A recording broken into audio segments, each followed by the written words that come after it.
بسم اللہ الرحمن الرحیم۔ السلام علیکم ناظرین، آج 10 اگست ہے اور آج کی جو تازہ ترین اپڈیٹس ہیں وہ میں آپ کو بتاتا چلوں۔ اس سے پہلے میں آپ کو یہ بھی بتاؤں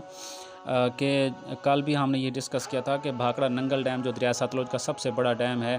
اور اس پر جو پانی کا جو لیول ہے وہ خطرناک حد سے اوپر چلا گیا ہے، یعنی اس ڈیم کی جو میکسیمم کیپیسٹی ہے وہ 1680 فیٹ ہے اور اس وقت یہ 1650 فیٹ تک بھر چکا ہے۔ یہ 8 اگست کے عدد شمار ہیں تو اور اس کے بعد جو ہے نا 10 اگست سے 14 اگست کے درمیان ایک طاقتور سپیل آ رہا ہے بارشوں کا، جو موسلا دھار اور طوفانی بارشوں کا سبب بن سکتا ہے ریاست ہماچل پردیش میں۔ تو مزید پانی کا جو لیول ہے بھاکرا ننگل ڈیم پر وہ اپ ہوگا اور پھر لازماً بات ہے کہ بھارت جو ہے نا یہاں سے پانی ریلیز کرے گا دریا ستلج میں، تو ایک خدشہ ہے، ایک خطرہ ہے، دریا ستلج میں سیلابی کیفیت پیدا ہو سکتی ہے۔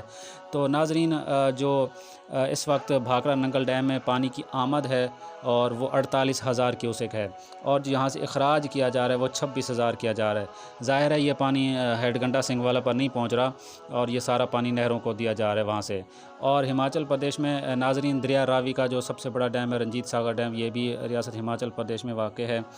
اور یہ جو ہے ریاست ہماچل پردیش جو ہے یہاں پہ جو طوفانی بارشیں ہونی جا رہی ہیں، تو ایک اور خطرہ دریا راوی کے لیے بھی ہے کہ یہاں سے ایک نچلے درجے کا یا درمیانے درجے کا سیلاب دوبارہ دریا راوی میں بھی آ سکتا ہے اور 10 اگست سے 14 اگست کے درمیان یہ پیشن گوئی کی جا رہی ہے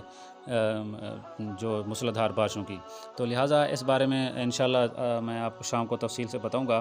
تو یہاں پر میں آپ کو جو ہے ستلج کی تمام ہیڈ ورکس کی جو تازہ ترین گیج ہے وہ بتاتا چلوں۔ اس وقت ہیڈ گھنٹہ سنگھ والا پر آمد اور اخراج دونوں نل ہیں۔ سلیمان کی پر 6,012 کیوسک اخراج کیا جا رہا ہے اور اسلام پر جو ہے 11,166 کیوسک ہے